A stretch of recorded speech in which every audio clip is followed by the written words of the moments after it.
Hello everyone and welcome to the Dassem show. This is the first episode in what I'm hoping will become a regular series. I am hoping to release another new episode every week, every other week, depending on how much is happening in the game. Also depending on how much time I have to make the episodes. I will be covering what I've been up to since the last episode, and I will be covering what has been happening in-game, what has been happening on the forum. So hopefully this will be a way for everyone to keep in touch with Blitz, even if they have to leave for a shorter period of time. In today's episode, I have a lot of things to show you all. I'm starting off with the old news. I'll explain more later. I'm proceeding with the new news, and then we have a rather huge section this time of mastery games. And don't get your hopes up too much, because they are mostly low-tier masteries. I have been revisiting some of the lower tiers to grab some mastery matches, I have a goal of getting a mastery in every tank, so start at the bottom right. After the mastery matches, I have a strategy section. I will show you an interesting match with my Pershing in Himmelsdorf. And we'll round off with Hero of the Week and Villain of the Week. So let's get started.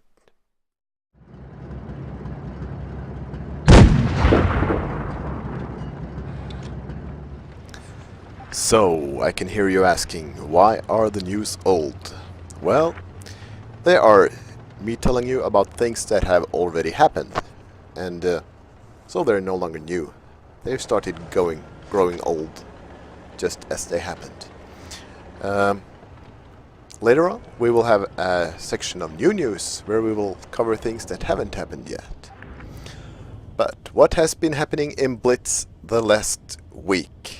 Patch 2.9, obviously. Big talk on the forum. Is it good? Is it not good? Has been some people are very unhappy with it. Some people are very happy with it. They are both wrong. It is way too early to say anything about how it will turn out. We have the regular noob fest that's always present after a new patch, and this being a very popular patch by players who are sick of being beaten by higher tier tanks. Of course, there are a lot of them returning, and well, they're not all the best players in the game.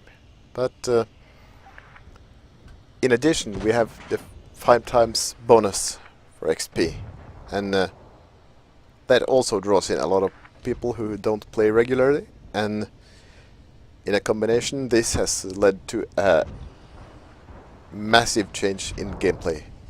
The game, for the first few days after the patch, the game wasn't really recognizable.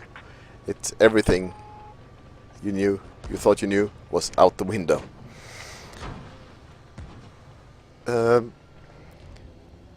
Another issue that came with patch 2.9 was lag issues. From what we can read in the forums, apparently some people have trouble playing the game at all because of serious lag issues, not necessarily related to ping issues. As you can see on the video in the background, my ping number is completely stable and stays so, and the whole of both teams often suffer from lag at the same time. So it's pretty obvious to me, at least, that we're talking about server lag. Myself, I've only experienced it in one game, I've seen it a few times in training rooms, but so far it hasn't affected my gameplay very much at all, apart from this one match you see in the background.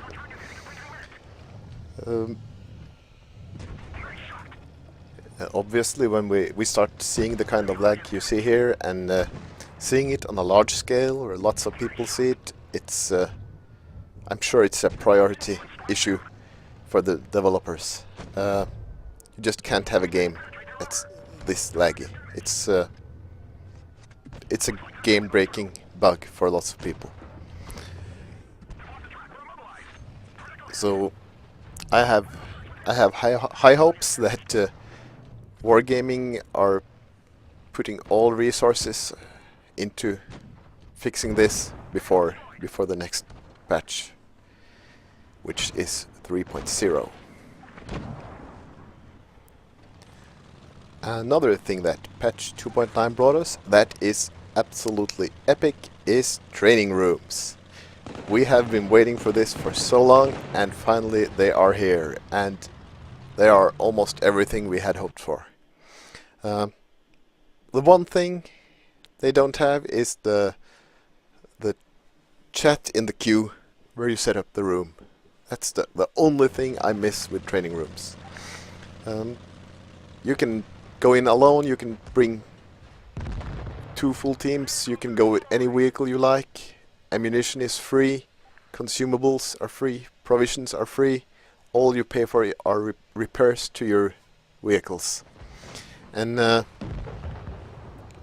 as you can see from these videos, they offer great opportunities.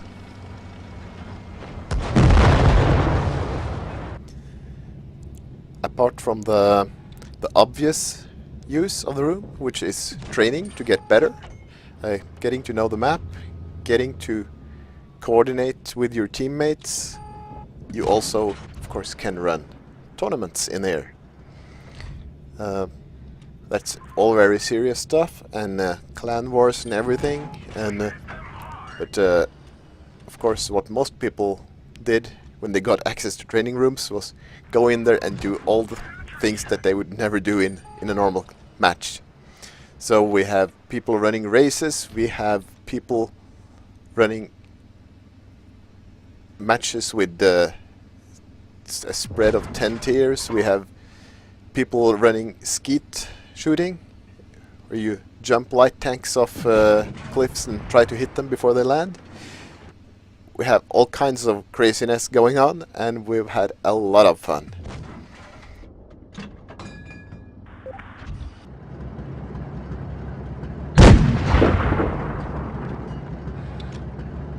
Well, so what does the future hold for us Blitz players? I've never been much to investigate and dig up rumors, and I've never been one to put too much stock in rumors I get from others, so this is going to be a short section, but I can tell you that there are 3 tanks that people think will come to Blitz fairly soon. First one is the T-34 Rudy.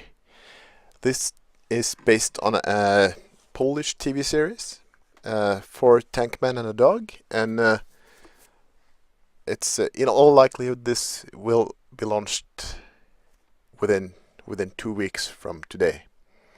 You can already see in your garage, in the new Victory Day garage, that you have a small doghouse ready for the radio operator in that tank. Another tank that has been spotted a lot in game, and we don't know when it will come, is the French FCM-50T. It's a great looking tank. It's sort of a heavium, and we don't know much about it yet. All we know is that it is in the game files. One of the big releases that I'm waiting for personally is the Cromwell Berlin. This is a version of the Cromwell tank, the lovely Tier 6 tank, that has been styled after a picture of a Cromwell that was taken in Berlin just as the war ended. Um, I don't know too much about it. What I have heard is that it doesn't really have any drawbacks compared to the regular Cromwell, and it is a premium tank. So, looking forward to that, but I don't think we'll see it before my next video. So that's it for the predictions for the future.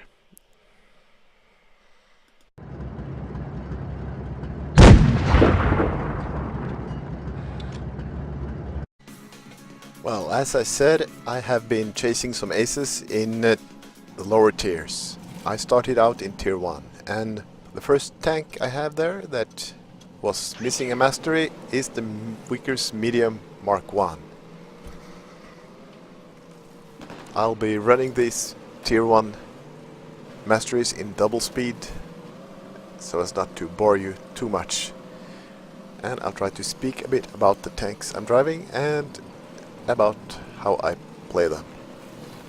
Vickers Mark 1 was made quite shortly after the First World War, and it was designed as an infantry support tank.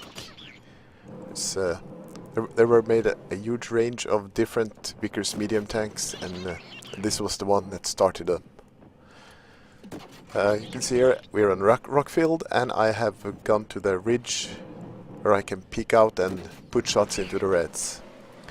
The Vickers has quite a decent gun for its tier. It's the Alpha is not too bad, and as long as you aim it, it usually hits. And well, there's not much these fresh players can do to protect themselves.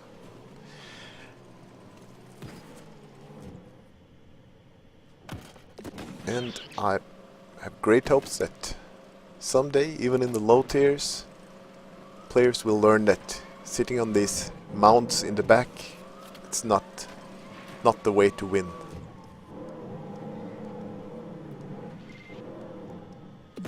And there's Arc of Tanking, and that's a mastery. I think these 3 tier 1 masteries were, I think it took me less than 10 matches in total to get all of them. So next up is the Soviet tier 1, the MS1. Same map. You get this map a lot in tier 1. It's this one, and it's Copperfield. So for me at least, this one is the one where you can really dominate. You can see I'm looking over this tree here. I usually do this on this map because if the reds go low, I can shoot them from that point, and if I already have the tree there, I have some added camouflage. Usually it doesn't happen, but every little bit counts, right? The MS-1, it was actually produced. It was the first attempt at a tank from the Russians. It was mainly based on the French Renault tank, as most tanks of its day were. As far as I'm aware, the biggest change was they fiddled a bit with the suspension, but very much the same tank as the Renault.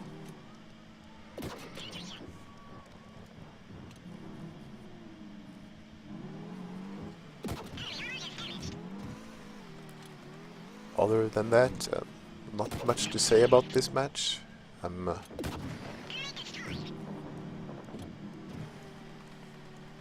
pretty much scraping up the damage and the kills here, not leaving much for my team, as you would expect from a player with a few thousand matches to do in tier 1.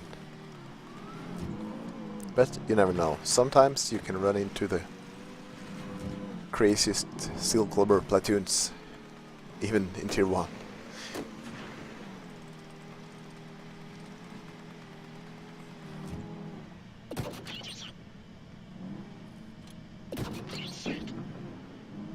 I'm a a bit scared of these cruiser tanks. They can put out an enormous amount of damage in a very short time. So less so scared of the Panzer 35. It has a very relaxed rate of fire and damage per shot. That's our second mastery. 5 kills on this. And the last tier 1 we were missing our mastery in was the T1 Cunningham. I think it was originally called the T1 Light Tank. Has been given the name Cunningham after the designer.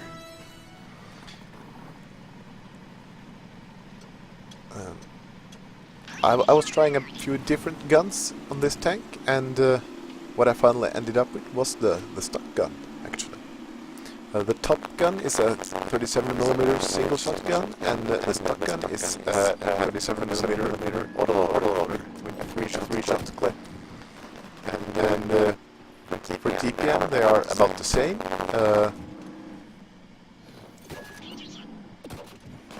The big difference is of course in penetration, but if you are willing to dish out some premium ammunition when you face tier 3s, you're good. See, when you're meeting tier 2s, normal armor piercing will do just fine, and you can do quite severe alpha damage with this autoloader.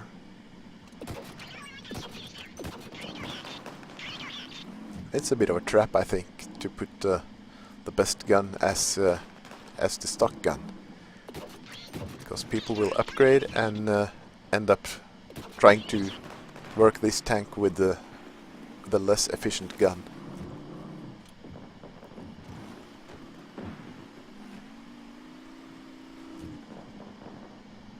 As you can see here, I'm a bit behind. I'm falling behind. Someone has stolen 2 of my kills, so all I have to show for... Okay, there's 2 for me as well. I have done quite a bit of damage, but I'm still nowhere near a mastery, I think.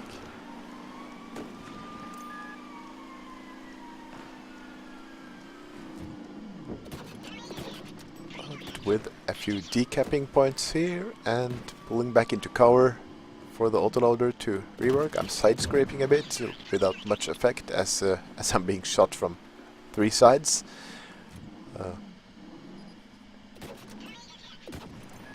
Here you can see the autoloader is great. I can put out a good bit of damage in a short period of time. So that's it for the tier 1 masteries. My tier 2 mastery is in the Russian tank destroyer, the AT-1, and I was struggling a bit with this. It was only when I thought to fit the derp gun and run it like a very small Su-152, I actually made it work.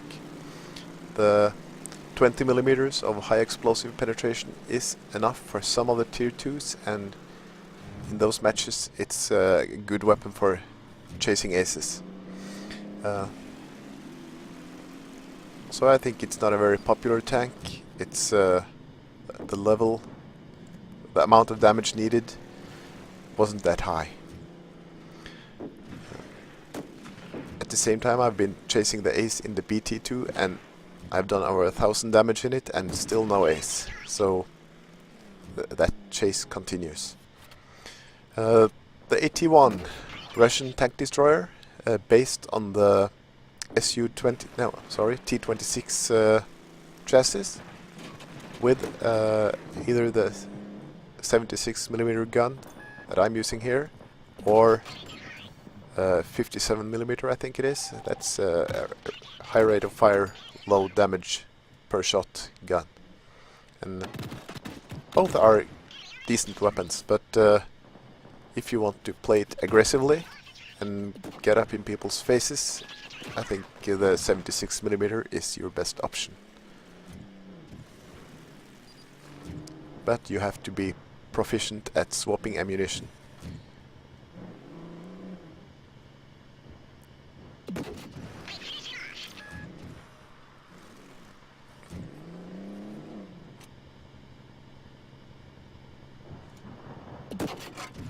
see, the gun is not very accurate.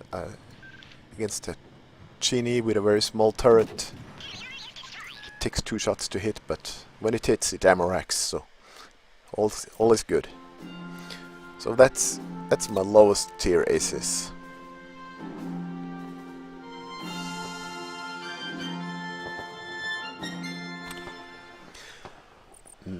Next up for my aces is the tier 6 Cheeto. I'm currently grinding this for XP so I can buy the Cheery tier 7. I'm looking forward to that, and I'm a bit confused by these Japanese mediums.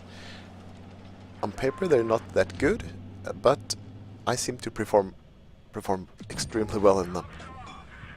My win rate is way beyond anything I've had in any other tanks of the same tier. I think it has a lot to do about them being complete tanks. They have a lot of... They can be used in a lot of different ways, and a lot of strengths, not too many grave weaknesses.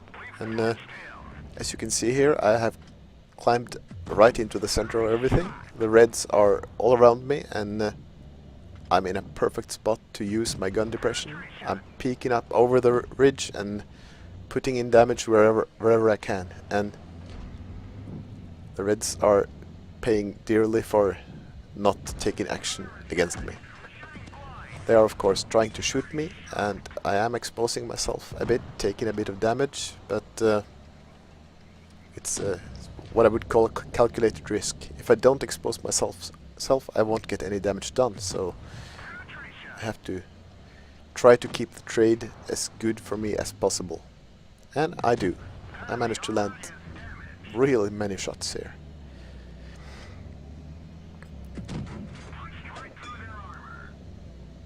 I found that the Cheeto, I don't understand why it's working so well for me, because I can't see that many advantages of it over the Chinu. The Chinu is in my opinion maybe the best tier 5 medium in the game, but this seems like just a slower Chinu. The armor isn't much better. The alpha damage of the gun is the same. It has a bit higher rate of fire, I think, but it should really be just a weaker Chinu, and it isn't. It's still working. So here I have used the center area, and now I'm just trading away my hit points because I want to get as much damage in as possible before my team steals it. I'm ending up at 4 kills and quite a decent amount of damage, and it's my mastery game in the Cheeto.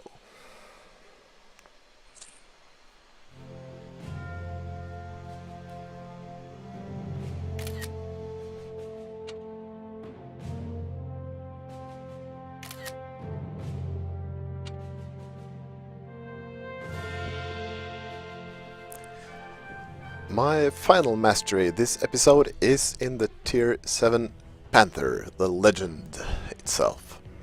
I'm in Port Bay, I'm top tier, and right from the start I try to convince my team to go right side towards the bridges.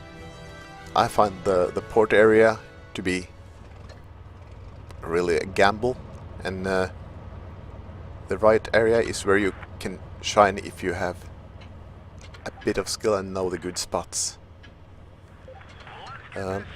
Luckily my team are all in agreement. I'm speeding off. I have my eyes set on the far right corner. It's an excellent spot for the Panther with its high precision, high penetration gun. But I can see that the SP-1C and the VK-30M is they are heading there, so I'm thinking 3 tanks there will be too much. I am more needed here. We need to get the Reds in a crossfire. We don't need the Reds to get us in a crossfire. So I'm pushing aggressively in the center to get a few spots. And I'm falling back. It's a KV-13. It's a DPM monster. I don't want to expose myself too much to it. Instead I sneak around here and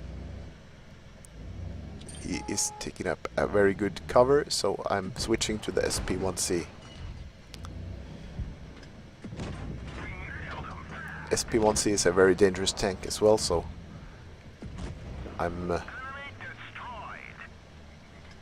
willing to accept him as a priority target. You can see I'm rushing this side here.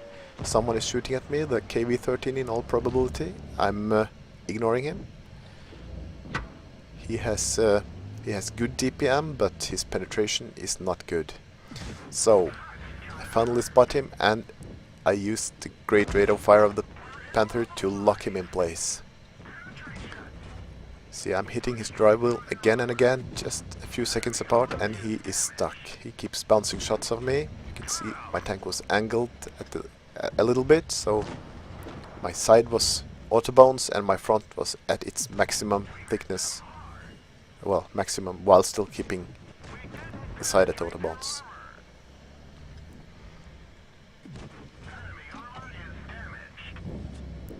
T-29 is now my priority target. I know he can be completely impossible for my team to take on head on if he has good hill to hide behind.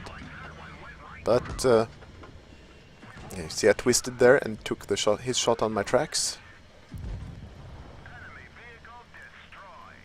And really, the game is won now. I keep detracking. See, I'm hitting drive wheels all the time. It's what the Panther does better than any other tank, because of the rate of fire and because of the great penetration that allows it to do damage and detrack at the same time. Well, obviously this 88 is it's a bit hard to do both with, but at least I managed to keep him sitting still while my team finishes him off, and the mastery is secured. Now what you'll see on the first screen here is I've not done much damage. 2500. I've done more than that in tier 5 tanks as top tier, and becomes a bit more clear when we switch to the next page. You see I have 1153 XP, and why do I have so much?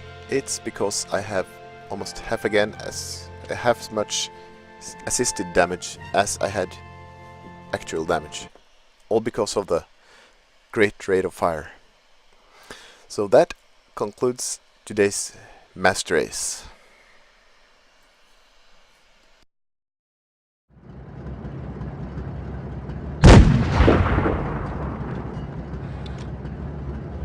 This is the strategy section, and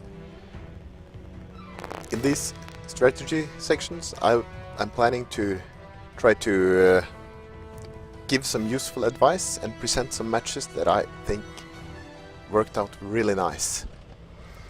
It's not a mastery match, so it's not in the mastery section, but I'd like to show you a few things in this match. I'm in one of my favorite tanks, the Pershing, tier 8. It's a tier 9 match, and I'm in my least favorite map, Himmelsdorf. I really despise this map.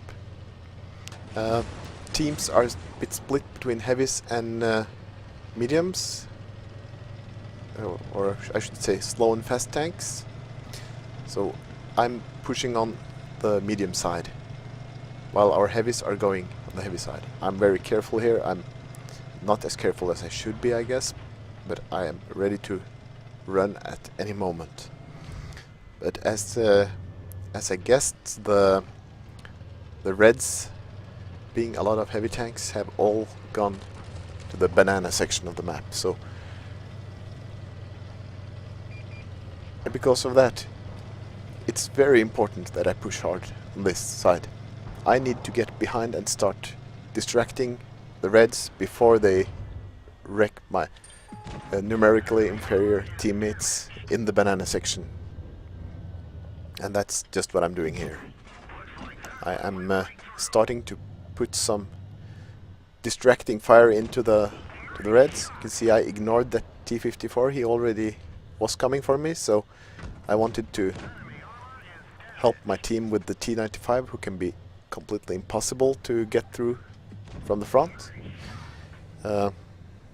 Of course I can't ignore this T-54 forever. He's too dangerous a target to do that, but you can see there I have managed to distract the T-95, so he is now pointing this way and not shooting at my team.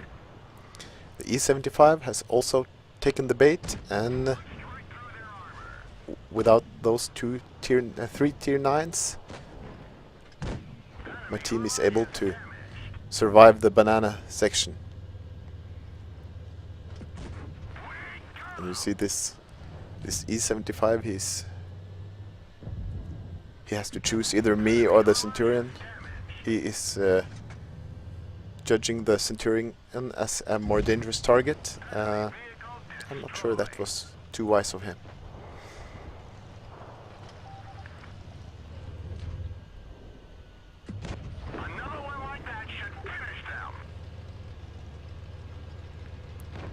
That's a bit of the strategy section. You can see by just being able to pull the reds, a few of the reds away, I have pretty much secured the victory for my team. And circling this T-95 is no problem for the pushing, so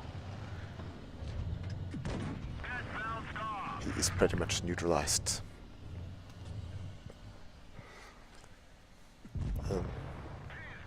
But I'd like to stress again that I chose a high-risk strategy here. When I went with only one of my teammates on the flank, I knew I had to push hard. If I hadn't pushed hard, if I had been careful, seeking cover everywhere, it's a good chance the T-95, the T-54, the E-75, they would have made short work of the rest of my team, and I really think I arrived just in the nick of time, even pushing as hard as I did. So that's the strategy section for today, and as you can see from the scorecard, I scored almost 3000 damage. It's not bad, but it's not enough for a mastery game. I think mastery level XP for this tank is about 1300, and this is over 100 short.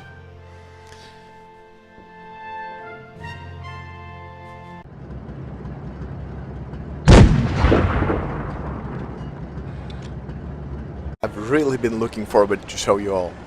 I'm in my KV-1S with almost no hit points left. I know there's a KV-1 on my left side who is pushing towards the base area. I try a risky maneuver where I peek out, and what do I see when I peek out? Another KV-2 fully prepared to shoot me. And wait a second, what just happened there? Let's reverse a bit.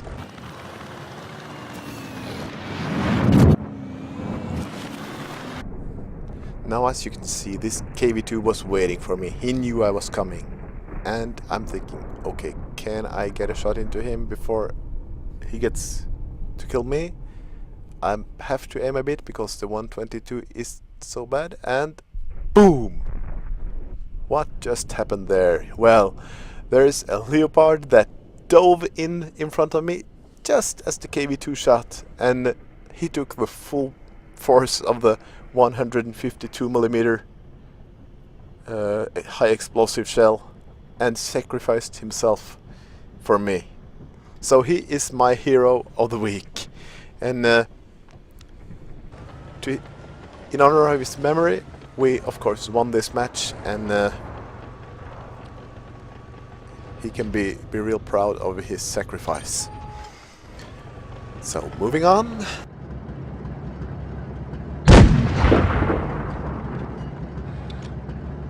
In False Creek with the Lova, and one of the big issues I have with the tank we see in front of us, the IS-3 Defender.